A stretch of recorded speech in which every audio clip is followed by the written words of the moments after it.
গভীর একটি জঙ্গলে বাস করত অনেক পাখি। সেই জঙ্গলেই নতুন বাসা বেঁধে বাস করতে আসে রানী টুনি তার দুই ছানাদের নিয়ে। এরপর একদিন রানী টুনির বাড়িতে নীলি টুনি আসে। সে টুনিকে বলে, আরে ও টুনি বোন, তুমি তোমার ছানাদের একটু সামলে রেখো। কিন্তু কেন নীলি টুনি বোন? এই জঙ্গলে চিলের আতঙ্ক আছে। চিল যখনই আসে জঙ্গলের পাখির ছানাদের তুলে নিয়ে যায়। আর তুমি তো এই জঙ্গলে নতুন এসেছো, তাই তুমি জানো না, আর তোমার বাসা অত বেশি মজবুত নয়। তাহলে আমি এখন কি করব? আমার ছানাদের কি করে রক্ষা করব? টুনি বোন, তুমি যত তাড়াতাড়ি পারো নিজের জন্য একটি মজবুত বাসা বানিয়ে নাও।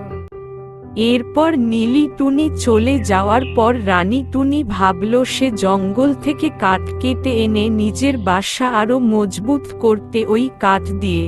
আমার সোনা বাচ্চারা, আমি কাঠ কাটতে যাচ্ছি, তোমরা বাসার মধ্যেই থাকবে, কোথাও যাবে না।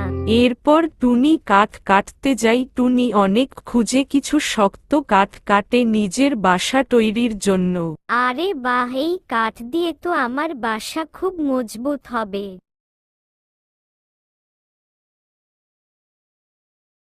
আরে ও টুনি, এই কাঠগুলো আমায় দিয়ে দে। কিন্তু কেন? এই কাঠগুলো তো আমি কেটেছি। কারণ এই জঙ্গলে তুই নতুন এসেছিস, আর যদি তুই আমার কথা না শুনিস তাহলে তোর বাসা আমি ভেঙে দেব। না না কালু ভাই, আমার বাসা তুমি ভেঙো না, এই সব কাঠ তুমি নিয়ে যাও।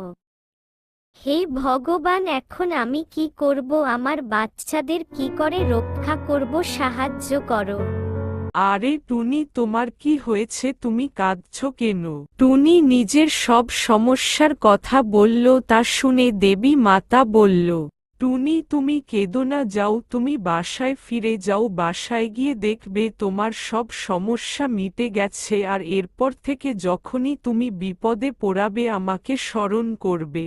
এরপর টুনি বাড়িতে ফিরে যায়। টুনি বাসায় গিয়ে দেখে টুনির বাসার জায়গায় একটি সুন্দর মজবুত পাকা বাড়ি। টুনি বুঝল এটা দেবী মাতার দয়া। এরপর থেকে টুনি তার ছানাদের নিয়ে এই বাড়িতে সুখে বাস করতে লাগলো।